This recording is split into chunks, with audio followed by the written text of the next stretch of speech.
Wir haben ganz gewaltige Worte gehört. Am liebsten wäre ich sitzen geblieben. Tumekwisha kusikia maneno ya nguvu sana. Ningependa nibaki nikikaa au niweze kusema tu ya kwamba tusimame na tuabudu. Ninawambia wakati tunapokuwa tukikaa hapa na tunapopokea neno la Mungu kwa moyo wote, kuna kitu kinachofanyika ndani yetu. Hayo yanatenda. Tumeyasomewa. Neno la Mungu ni lenye nguvu, ni lenye uwezo, na ninaweza kusema ya kwamba limetenda. Ningependa niweze nibaki nikikaa nikiwa kimya ndani ya chumba ya pembeni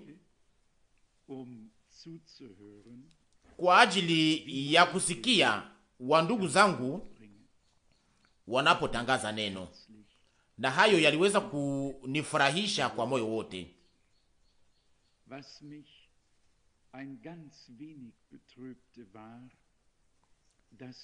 Iliyoweza kunihuzunisha kidogo ni kwa sababu hatuwezi kufuatilia sisi sote kama vile ingilipaswa kuwa. Akose tunafanyaka hivyo bila kuweza kujionyesha, na hiyo nayo inawezekana pia, lakini muwazie maneno ambayo Mungu aliyotuzungumzia. Muwazie utajiri wa neno ambalo tumekwisha kusikia.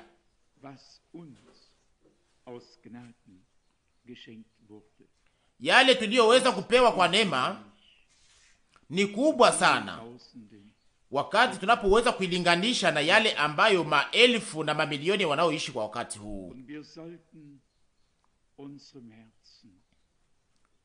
Nasi tungepasha kusukuma moyo wetu na tuweze kusifu na kutukuza tena zaidi Bwana. Kama vile ndugu amekwisha kusema, neno liko hai, nalo lilitufanya kuwa hai. Hatukuhubiriwa tukiwa tumekufa, lakini tulitoshwa ndani ya kifo tukiingizwa ndani ya uzima. Na kama kitendo hicho kinakuwa ndani mwetu kweli kweli, kama imegeuka kuwa uhakika, kama hayandikwe tu, lakini kama imegeuka kuwa kweli ambayo tunaweza kuwa tumeishi. Kuna kweli ambazo zilizoandikwa ndani ya Biblia, na pia kuna kweli ambazo tunaweza kuwa tumeishi sisi wenyewe. Yale tunayohitaji ni hayo mawili: kweli ambayo iliyoandikwa ndani ya Biblia, na kisha baadaye tuweze kuishi kweli hiyo kama vile ilivyoandikwa. Tumeyasikia, imeandikwa, kama mtu akiwa ndani ya Kristo amegeuka kuwa kiumbe kipya. Wakorintho wa pili sura 5 mstari 17. Na imeandikwa hivyo, na hiyo inapaswa kuwa kweli. Lakini wakati yale iliyo kweli na inayoandikwa inapogeuka kuwa kweli ambayo tunaweza kuishi, tunaweza kuwa tumeifanya mazoezi, na hapo sasa itakuwa vema zaidi, kwa maana hapo sasa neno litakuwa limetimiza na kufanya yale ambayo iliweza kutumwa. Utajiri wa mawazo ambayo imekwisha kusemeka hapa leo, ambayo iliweza kusomewa kutoka neno,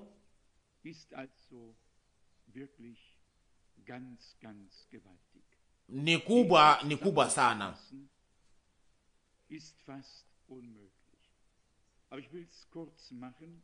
Ni vigumu sana kuweza kusema kwa machache, lakini nitaka kusema kwa mafupi. Lakini sikupanga kuweza kuwa hapa jioni hii, lakini wakati wote napoweza kufika hapa, hiyo ninakubalishwa. Mimi ni sehemu ya neno la Mungu na kukaa ninapolisikiliza, na naamini ya kwamba kila mtu yote anayechukua ndani ya moyo wake woga wa Mungu atajua inayostahili. Saa moja ndani ya nyumba ya Mungu inakuwa vema kuliko miaka 1000 mahali pengine. Zaburi 84 mstari 11. Na wakati tunapoingia ndani ya mahali pake patakatifu, tunafanyaka hivyo tukiwa na hitaji ya kilindi ya kuweza kukutana na Bwana, naye anakutana na sisi ndani ya neno lake.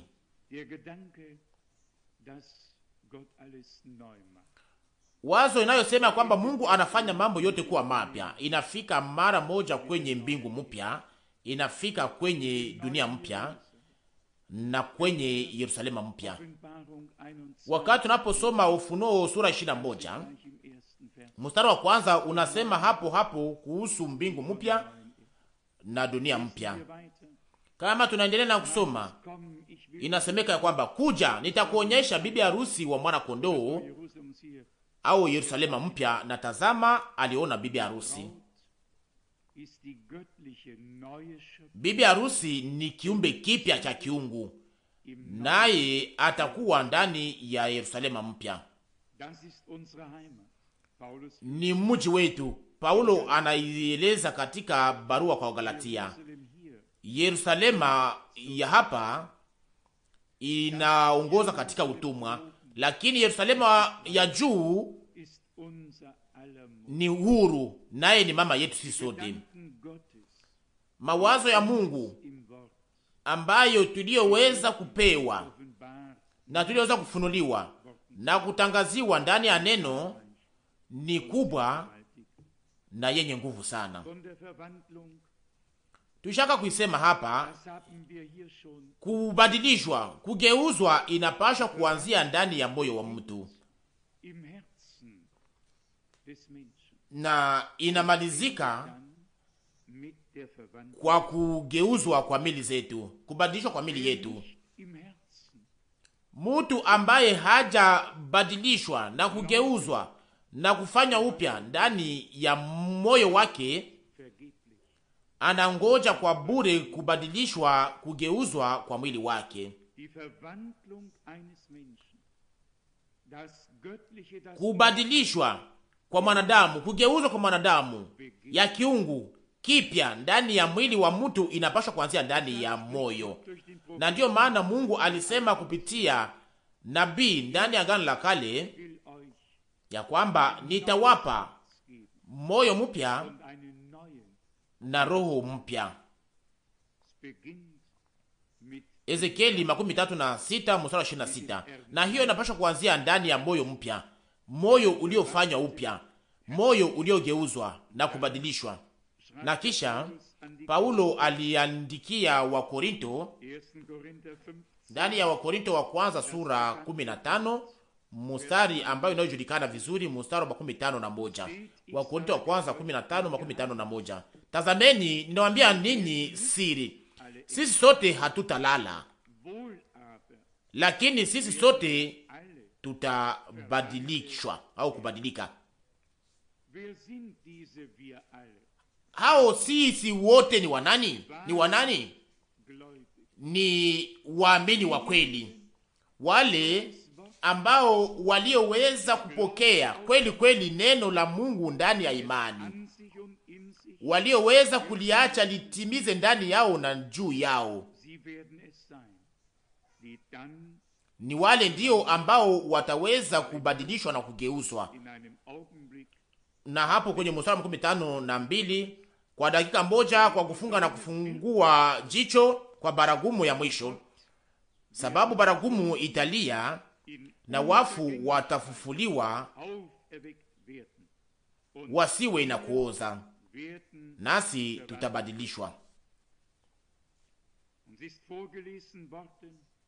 Tumesomewa ya kwamba mbingu itabadilishwa, itagunjwa kama vile mkeka, lakini tunapashwa pia nasi kubadilishwa na kugeuzwa, na hiyo ndani ya mioyo yetu.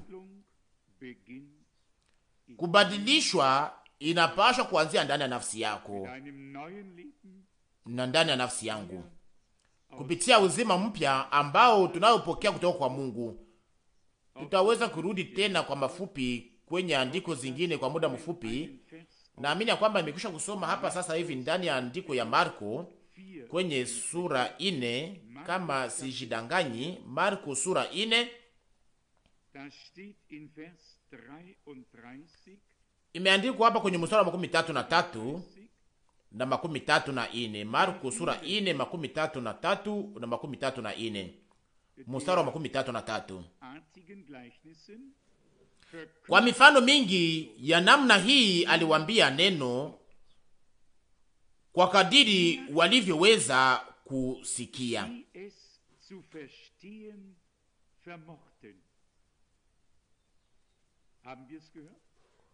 Tumekwisha kusikia hiyo, kwa kadiri walivyoweza kusikia.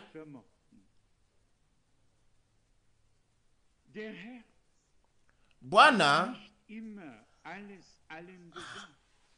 hakukuwa akiambia yote kwa watu wote, kwa kadiri walivyoweza kupokea yale ambayo walikuwa wakiamini, yale ambayo wangeliweza kuelewa. Sasa ina faida gani kwa mtu kama Bwana anaweza kumzungumzia kwa mchana yote mzima, kama hawezi kuelewa?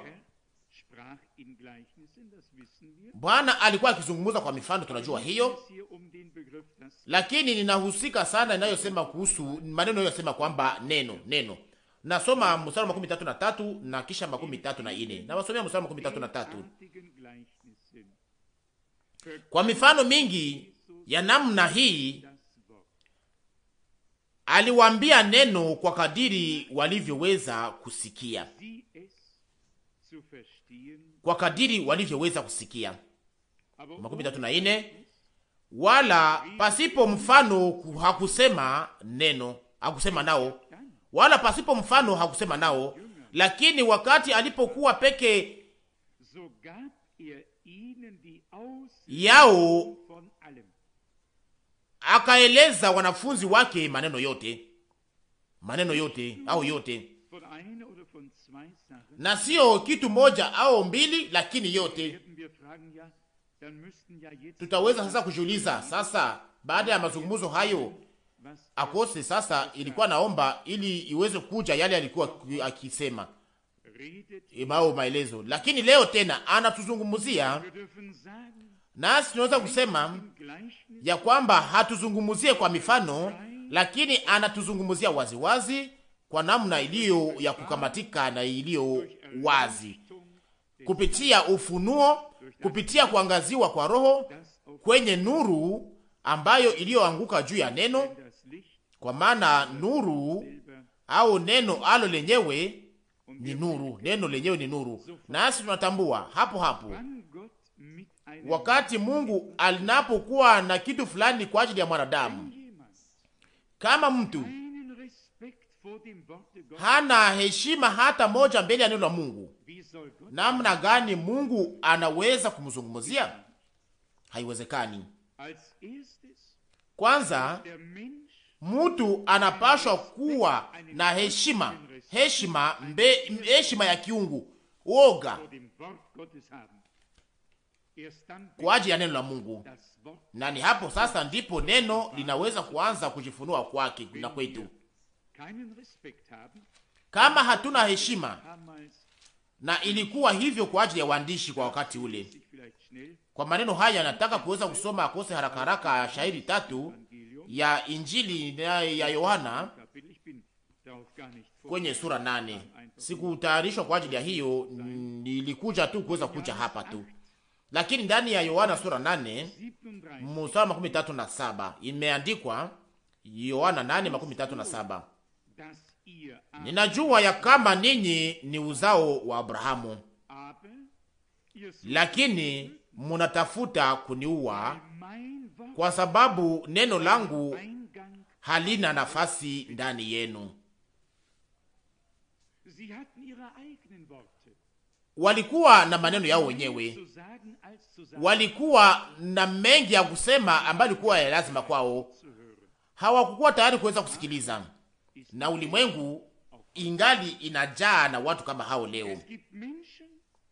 Kuna watu ambao kama unaweza kuwapatia muda, hauwezi kuacha kusema, lakini wanakuwa wakizungumuza bila hata kusikiliza Mungu, wakiwa pembeni ya Mungu.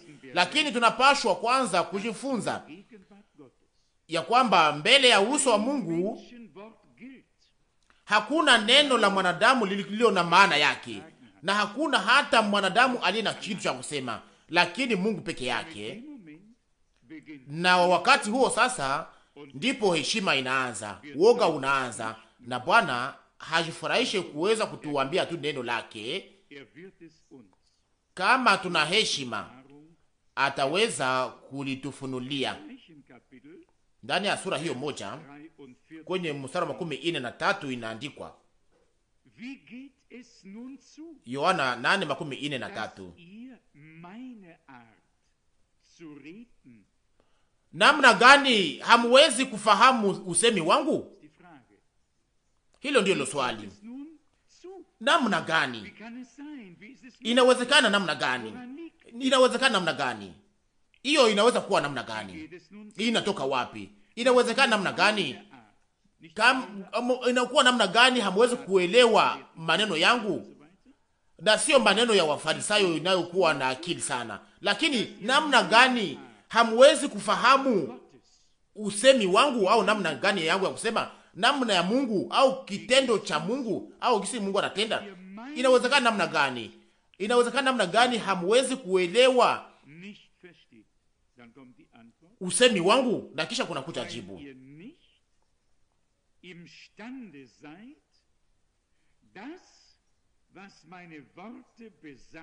ni kwa sababu hamwezi kusikia neno langu. Na ulimwengu unajaa na watu kama hao leo. Na kama tunaweza kusema leo sasa hivi ya kwamba neno la Mungu liko mahali pote, ndiyo 100%. Lakini nabii Yeremia aliandika ya kwamba kalamu ya waandishi imeigeuza kuwa uongo. Yeremia 8:8. Neno la Mungu. Lakini wakati unapoweza lakini sasa waandishi na Wafarisayo waweza kuifanya namna gani? Waweza kuifanya namna gani? Hii andiko ni andiko ya lazima sana, na akose andiko inayoweza kufunua sura hii yote nzima. 43 mstari 43. Namna gani hamwezi kufahamu usemi wangu? Jibu ni hii, mstari 43, jibu inakuja pale, ni kwa sababu hamwezi kusikia neno langu, au hamwezi kufahamu neno langu na maanisha nini. Hawakuwa tayari kuweza kusikiliza. Narudia tena, ulimwengu unajaa watu kama hao leo. Hawataki hata kuweza kuanza kusikiliza.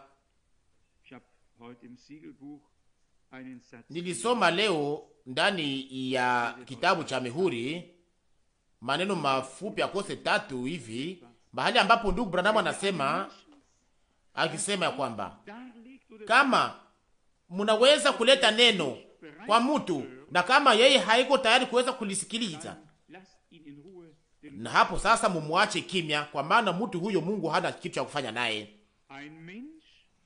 Mtu ambaye Mungu aliye na kitu cha fulani cha kufanya pamoja naye atakuwa tayari kuweza kusikia neno la Mungu.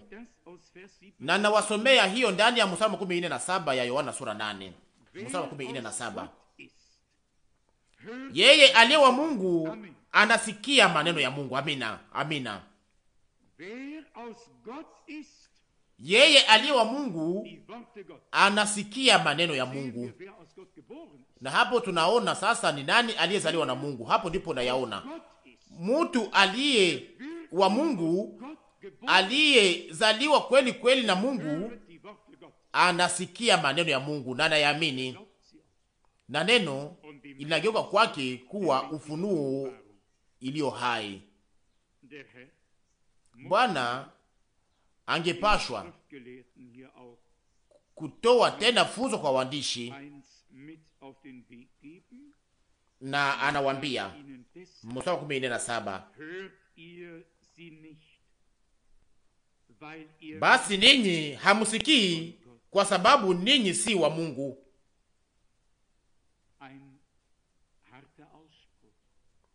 Hili ni neno ngumu sana. Tunaweza kusema Bwana mpendwa, yale uliyosema pale ilikuwa haina upendo. Hapana, upendo wa Mungu na kweli ya Mungu, uhakika wa Mungu natembea pamoja. Mungu hawezi fanya mapatano, hawezi fanya mapatano akizungumza kuhusu upendo. Hawezi kupiga kwenye mabega ya waandishi na kusema hii si kitu kikubwa kwa ajili yenu, ijapokuwa muione, lakini muendelee kwa namna hiyo, muendelee hivyo. Haiwezekani. Kweli ya Mungu inashurutisha ni kwamba Bwana aweze kusema kweli, na alikuwa akisema siku zote kweli, kwa maana kweli peke yake inaweza kufanya kuwa huru, na kweli ni neno la Mungu. Andiko hii pia ni ya lazima sana. Yule aliye wa Mungu, ni kusema yule aliyetoka kwa Mungu. Mnajua hiyo inamaanisha nini? Kuwa mwana wa Mungu au msichana wa Mungu inamaanisha nini? Mtu aliyezaliwa na Mungu, aliyezaliwa na Mungu anasikia neno la Mungu.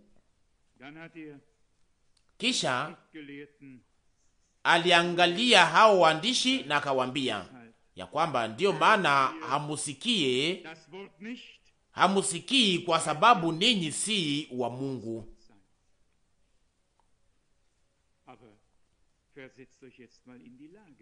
Lakini sasa mshiweke kwa nafasi yao.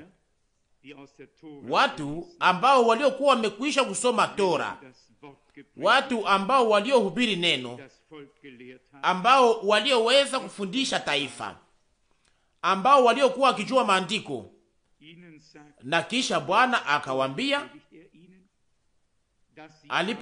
alipokuwa amekwisha ambao ijapokuwa alikuwa amekwisha kusema kwamba ninyi ni uzao wa Abrahamu, lakini akawaambia kwamba ninyi ni wana wa Shetani, kwamba Shetani baba yenu.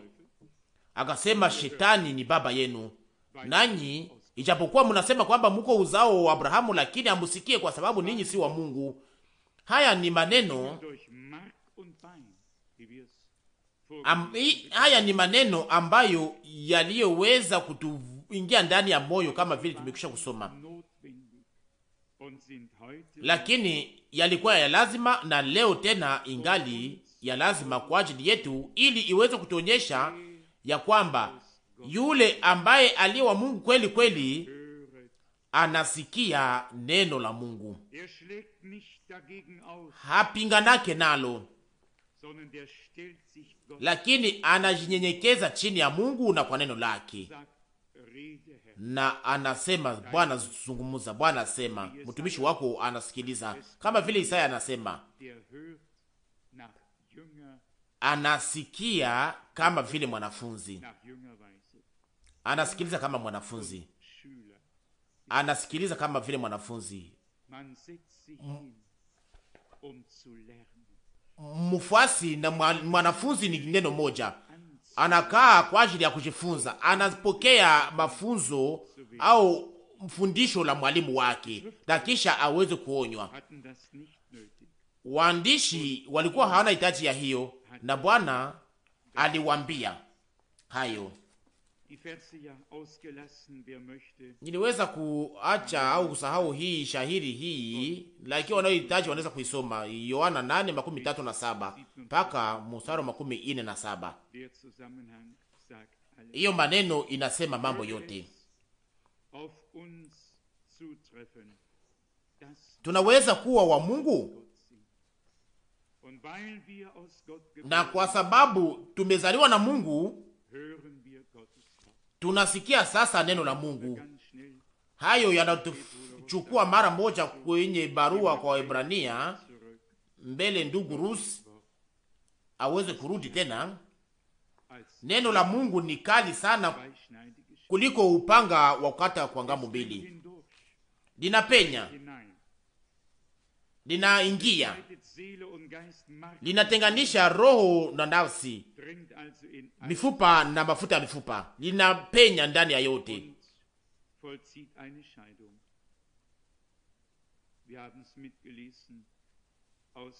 na linaleta hukumu na linatenganisha. Tumesoma hiyo ndani ya sura 12 ya sura 4 inayosema kuhusu pumziko na kutotii, na inasema pia kwenye mstari wa 12 Waebrania 4 mstari wa 12 ya kwamba neno la Mungu ni kali kuliko upanga wa kukata kwa ngambo mbili, linapenya mpaka kutenganisha roho na nafsi, mafuta ya mifupa, na inatenganisha mawazo na makusudi ya mioyo au mawazo ya mioyo. Waebrania 4 mstari wa 12. Bwana wote alisema ya kwamba si hukumu mtu, lakini neno ambalo mliosikia ndilo litakalo wahukumu kwa wakati ule. Nasi pia tulisikia neno la Mungu katika ujao wake wote. Ni neno ambalo litakalo tuhukumu. Itakuwa ndio kipimo, hiyo ndio kipimo ya hukumu yetu. Sitaweza kurudi kwenye sura moja, kwa maana hiyo inaweza kuvuka kipimo cha funzo la kibiblia. Kama mumeweza kufuata andiko 2 au 3 za Agano la Kale, ziliweza kusemeka pale, na kama unaweza kuuliza hata mteolojia mmoja ili aweze kujibu kwenye sura 9, sijui kama ataweza kujibu au kusema kitu fulani juu ya maneno haya. Waebrania 1 mstari wa 9, Waebrania 1 mstari wa 9. Nataka kuisoma bila kuweza kusema maneno fulani juu yake kama inaweza kufikia hayo. Waebrania 1 mstari wa 9. Umependa haki, umechukia uovu. Kwa sababu ile Mungu wako amekutia mafuta ya furaha kupita wenzako. Sasa ni nini? Usikia hapa. Kwa sababu ile Mungu wako. Sasa nani aliyefanyia nani kitu? Kunifanyika nini hapa? Inasemeka nini hapa? Inahusu nini hapa? Ona gisi kilindi gani hapa? Ona ni kilindi gani iliyo katika utajiri. Ona kilindi cha utajiri cha ujuzi wa Mungu. Muniruhusu niweza kusema toa ili wazo hapa. Sehemu ya kidunia ya Bwana wetu, mwili unaokufa, ungepashwa, nataka kuisema hapa, ungepashwa kufanywa kuwa wa kiungu. Ungepashwa kupata sehemu katika ufuko. Ulikuwa ni mwili wa dunia hii, na kama na juu ya mwili huu wa dunia upako wa roho ulikuja juu yake, ili uweze kutetea sehemu ya kiungu juu ya mwili huu. Tutaweza kurudia juu ya haya kwa wakati uliopangwa, lakini Mungu alikuwa na mpango ya kuweza kurudisha wavulana wake na wasichana wake ambao waliokuwa wanadamu hapa, waweze kuwaleta katika hali ya kiungu. Na mtaweza kuona ya kwamba ilikuwa ya lazima sana, ili wale wote ambao wanaotaka kugeuzwa na kubadilishwa waweze kuwa wamejazwa na hiyo nguvu moja za roho ambazo zilizofufua Yesu Kristo ndani ya wafu. Wa Roma 8:11. Ni hapo ndipo mambo yote inaongoza. Kama vile nimekwisha kusema, iko kubwa sana na haiwezekani kuweza kuingia katika marefu ya mawazo haya sasa hivi, lakini tusitumalize. Mungu alijionyesha kama mwanadamu, alijifunua, na ufunuo huo wa kimutu ndani, na huo ufunuo wa kimutu wa Mungu, na alifanya hivyo ili nasi aweze kututosha katika utu wetu, atuchukue katika hatua ya kiungu au hali ya kiungu. Kwa mwanzo tulikuwa tumeumbwa kwa sura ya Mungu, na kisha Mungu aliumba mwanadamu kutoka ndani ya udongo Kwa wakati huo Mungu hakufanywa kwa namna ya udongo. Lakini sasa wakati mwanadamu alipoanguka katika hali hiyo, alipotoshwa ndani ya hali ya roho, akaingia ndani ya hali ya mwili wa nyama, akazaliwa ndani ya dunia hii kama vile ninyi na wewe, ili aweze kutukomboa. Na yeye kama vile mzaliwa wa kwanza,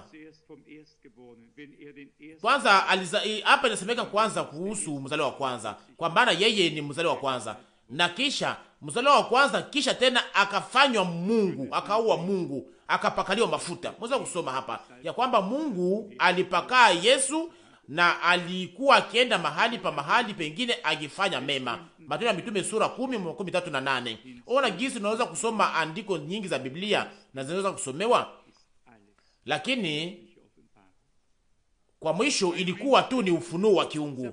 Mwanadamu anaweza kuvunjika kichwa na hataweza kuelewa ni kitu gani cha kufanya pale, lakini wakati unapoona yale ambayo inayokuwa ya Mungu na namna gani aliweza kujifunua, na ni kwa sababu gani aliweza kujifunua, ilikuwa ni kwa mema yetu, ili nasi tuweze kumrudilia.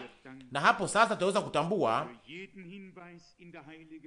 na tutashukuru kwa ajili ya kila andiko ndani ya maandiko na katika kitabu chote na katika uhusiano yote, na tutaweza kumuona kama vile mzaliwa wa kwanza katikati ya wandugu wengi. Tutaweza kumuona kama vile mpatanishi, kama mtetezi. Tutamuona kama yule aliyeweza kugeuzwa katika utu wake, akiingia katika uungu wake, toka ndani ya utu wake akaingia ndani ya uungu wake. Paulo anaisema kwa mafupi, Mungu alionekana kwa namna ya mwili, akahesabiwa haki ndani ya roho, akahubiriwa ndani ya ulimwengu, akaaminiwa ndani ya imani, akachukuliwa ndani ya utukufu. Timotheo wa kwanza sura 3:16. Na hiyo yote ilifanyika kwa ajili yetu na kwa sababu yetu. Mungu asante kwa ajili ya neno lake takatifu. Mungu asante kwa sababu aliweza kujifunua kwetu na aliweza kufunulia mpango wake wa wokovu. Na nawaambia hiyo haitaweza kufanyika tena. Tushakapata neema mbele ya Mungu, mwaniamini mimi. Tulipata neema mbele ya Mungu. Na ndio maana tunaweza kuimba katika uhakika wote, ulijifunua kwangu. Alijifunua kwetu. Basi tunaweza kufikia kwa kiwango naye anaweza kujifunua kwetu sasa ndani ya nguvu zake.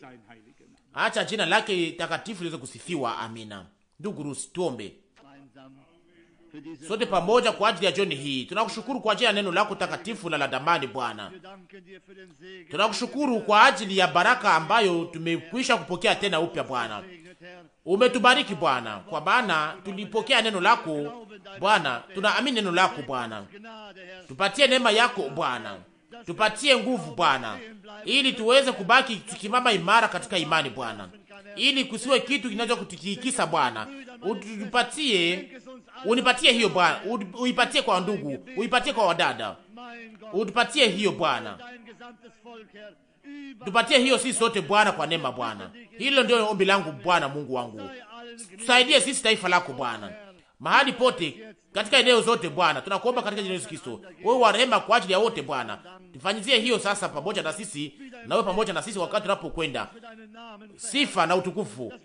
Tukusanyike kesho katika baraka yako, ili tuweze kusifu jina lako, tuweze kuabudu, tuweze kutukuza kutoka vilindi vya mioyo yetu, kwa maana utakuwa pumuzi ndani yetu Bwana. Tutaweza kusifu jina lako, tutaweza kuimba nyimbo za sifa zako. Wewe wa ajabu, wa juu sana. Haleluya. Kubali mabudu yetu katika jina la Yesu Kristo. Amina.